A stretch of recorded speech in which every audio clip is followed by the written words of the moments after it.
garder certaines choses dans leur cœur. L'orgueil a détruit beaucoup de foyers. Si vous êtes déjà marié, priez pour que Dieu enlève l'orgueil de cœur de cette personne. Si vous remarquez que cet homme est orgueilleux, priez pour que Dieu le brise. Et Dieu a une sagesse comment briser les gens. Lorsque Nebuchadnezzar se glorifiait, il dit, j'ai bâti ce royaume-là par ma main. Et tu vois, et quand il disait ces choses, Dieu a réglé l'orgueil de Nebuchadnezzar. Lorsque Hérode aussi était en train de taper la poitrine, Dieu a réglé son orgueil. La Bible dit que Dieu résiste aux orgueilleux, mais il fait grâce aux humbles. Je suis ici en train de parler des foyers chrétiens. Si tu es un chrétien et que tu veux avoir un mariage chrétien réussi, alléluia, rassure-toi que l'homme que tu vas choisir là, qu'il ne soit pas orgueilleux. Lorsque tu vois l'orgueil dans la vie de ces personnes, c'est un signe qui prouve clairement que tu es en train de marcher vers un mariage qui sera comme une prison pour toi. Tu seras prisonnière, tu seras prisonnier. Ne mariez pas une femme qui est orgueilleuse. Aujourd'hui, il y a beaucoup d'hommes qui souffrent dans le mariage parce qu'ils ont une femme orgueilleuse. Il y a des hommes qui sont obligés d'aller voler parce qu'ils veulent être au niveau de standard de la femme qu'ils ont mariée. Faites très attention. Alléluia. Ces erreurs-là, on a commis ces erreurs. Et aujourd'hui, on a payé le prix de ça. Donc, je ne peux pas conseiller à quelqu'un d'aller marier une femme orgueilleuse, un homme orgueilleux. Un homme orgueilleux, alléluia, est un danger permanent pour une vie de couple. Ce genre de personne ne peut pas faire à ce qu'il y ait le bonheur dans le foyer. Lorsque vous voyez un couple, shalom servant de Dieu, et que vous voyez qu'il n'y a pas la paix dans la vie de ce couple-là, c'est que l'homme est orgueilleux. C'est pourquoi si vous êtes déjà marié et que vous voyez ce genre de signe, amen, dans la vie de votre homme, priez pour que Dieu enlève l'orgueil. L'orgueil, c'est ce qui détruit les gens. L'orgueil va pousser à la personne à ne pas demander pardon. Alléluia. Donc, priez pour que Dieu ne permette pas que vous mariez un homme orgueilleux ou une femme orgueilleuse. Alléluia. Je prie pour que tous les frères et les sœurs qui ne sont pas mariés de rencontrer une femme ou une sœur, un frère qui n'est pas orgueilleux. Aujourd'hui, même il y a certains pasteurs, il y a certains hommes de Dieu aussi qui sont orgueilleux. Alléluia. Et que quand vous fouillez secrètement dans leur vie de couple là, leur épouse souffre. Il y a des prophétesses qui sont orgueilleuses. J'ai vu en Côte d'Ivoire, à Abidjan, quand j'étais à Abidjan, j'avais vu une servante de Dieu qui se dit prophétesse. Amen. Son mari l'a traînée devant les chaînes nationales par rapport à son comportement. Parce qu'elle traitait son mari comme un enfant. Elle avait un problème d'orgueil, un problème d'ego. Alléluia. L'orgueil, des fois, c'est quelque chose que les gens trouvent que non, c'est quelque chose de simple, ça. Non. Faisons très attention. L'orgueil est très dangereux et est en train de détruire les foyers. Il y a beaucoup de foyers chrétiens qui sont détruits à cause de l'orgueil. L'orgueil va faire à ce que non, je ne peux pas demander pardon. Je ne peux pas demander pardon. Je ne peux pas m'excuser. Je ne peux pas...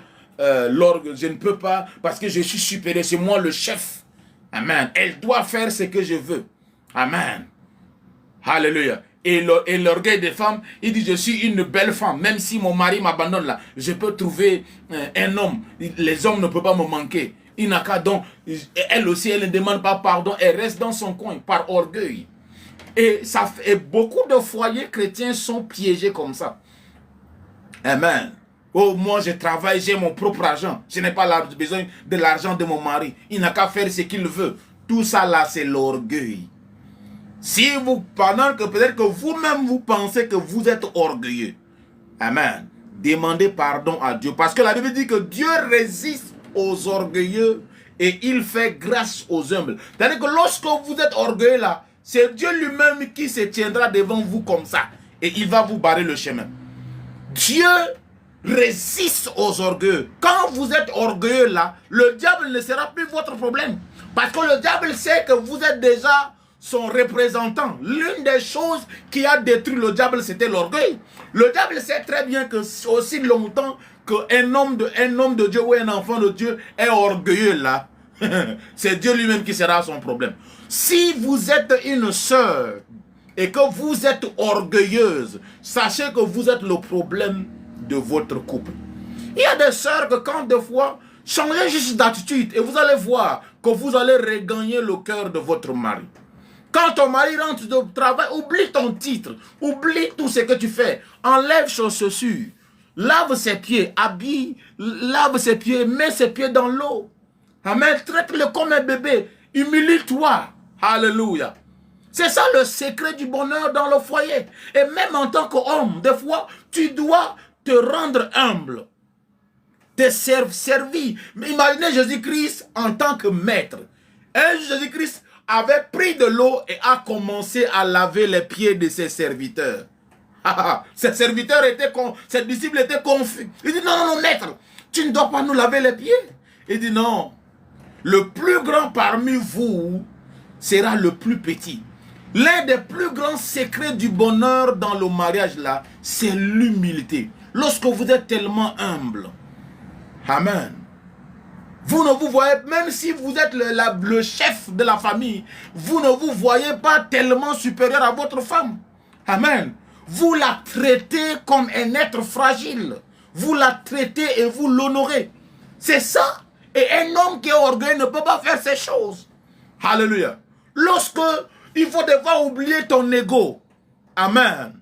Lorsqu'il faut devoir oublier ton ego, apprends les petites manières. Ouvre-la la porte, honore-la. Quelqu'un a dit que si tu traites une femme comme une reine, elle te traitera comme un roi. Mais si tu l'as dit qu'elle est une sorcière, elle va te prouver réellement qu'elle est une sorcière. C'est simple comme ça. Alléluia. Des fois, donc l'un des plus grands secrets dans le mariage, c'est l'humilité. Donc ne faites pas l'erreur de marier un homme qui est orgueilleux. Même si un prophète vous dit que Dieu m'a dit que c'est ça votre mari, ne faites très attention. Ça c'est, on appelle ça en anglais les red flags. C'est-à-dire que le feu rouge, c'est là vous donne des indices qu'il ne faut pas avancer dans ce projet-là. Amen. Il y a des fois des gens qui disent que Dieu va apparaître. Non, des fois Dieu ne va pas vous apparaître comme ça et vous parler comme ça ouvertement. Que oh ma fille, oh mon fils, voilà. Non. Des fois Dieu, il parle au travers. Dieu t'expose la personne. Dieu ouvre tes yeux pour voir certaines choses qui seront un danger. Alléluia. Dieu ouvre tes yeux pour que tu vois ces choses. Dieu ouvre tes yeux. Donc ne faites pas l'erreur de vous marier à un homme ou une femme qui est orgueilleux ou orgueilleuse. L'un des plus grands pièges que le diable utilise dans les couples chrétiens, c'est l'orgueil. Amen. L'orgueil, le diable a utilisé l'orgueil pour détruire, pour enlever la paix dans certains couples, pour enlever la paix, la joie dans la vie de beaucoup de couples chrétiens. Alléluia. Le deuxième point, le genre de personnes qu'il ne faut jamais marier. Le genre de personnes qu'il ne faut jamais marier. Le genre de personnes qu'il ne faut jamais marier. Le genre de personnes qu'il ne faut jamais marier. Le genre de personnes qu'il ne faut jamais marier. Voilà le deuxième signe. L'amour de l'argent. Les gens vont trouver ça très simple. L'amour de l'argent, oui. Et cela est de deux côtés. Lorsque une femme aime tellement l'argent et que vous identifiez cela avant les relations mariage, arrêtez. Ne pensez même pas que Dieu va la changer un jour. Non, non, non. Ça, c'est des signes qui prouvent clairement que cette femme-là, elle va causer votre perte